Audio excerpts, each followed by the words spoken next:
Location po natin is dito sa Nuvali. So ito na yung Ayala Mall, Soledad. So ito yung Robinsons.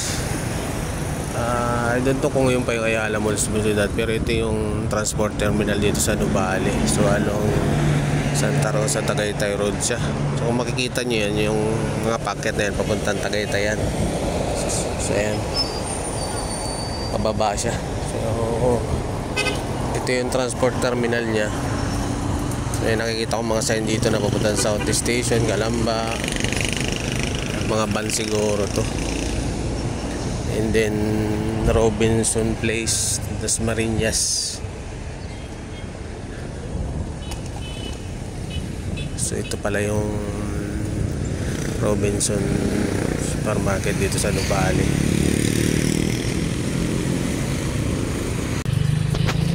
So yan, may Calmeray,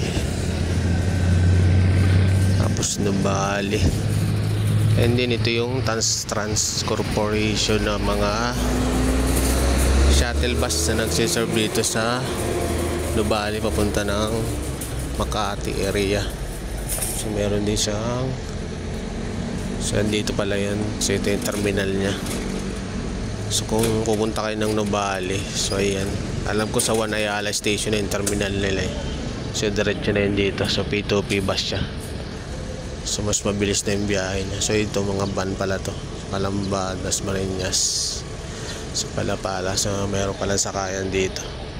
Problema lang dito pag van, medyo matagal yung alis niya. So kung pupunta kayo ng Dasmariñas, Palapala, sakay na lang kayo ng jeep patagaytay. So baba kayo ng Lumil, yung tulad ng sinakyan ko. Kung gusto niyo naman, diretso kayo ng Tagaytay Public Market, and then sakay kayo ng jeep pa Olivares, and then may bus na dun papunta ng Palapala, Dasmariñas. So ito po yung mga van na to. Ito yung biyahe ng Nuvali. So umiikot siya sa buong Nuvali. So dito sa Santa Rosa and Kanlubang area. So dito pala sa kabila meron din palang BGC bus dito. So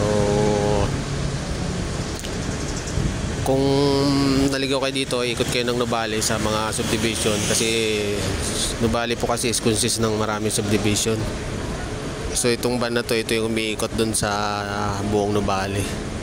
So as nyo sabihin nyo lang doon sa driver, hindi ibababa na kayo sa mismong gate. So ang pamasahe niya po pala is 30 pesos.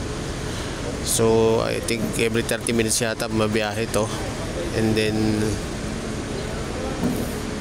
pag palabas naman, medyo natagalan ako. Buti na lang tanong ako doon sa isang guard kung meron silang contact number ng shuttle bus.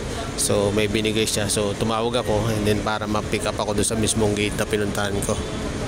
So yun, kaya napabilis yung balik ko. So ayun po yung nakita yung van sa dulo. Ayun po yung maalis. So paalis na po yan kasi marami na siyang pasahero eh.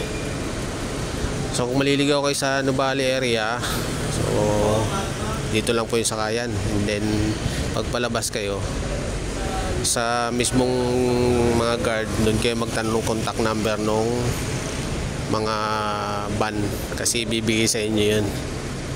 So kasi kung hindi kayo magpapadaan, kasi ako sa dulong-dulo eh, so tagal dumaan, so buti na lang natanong ko yung number. So yun lang po, kung pupunta kayo ng Nuvali area, ask nyo lang sa comment section, and then try ko po kayo guide. Maraming salamat po.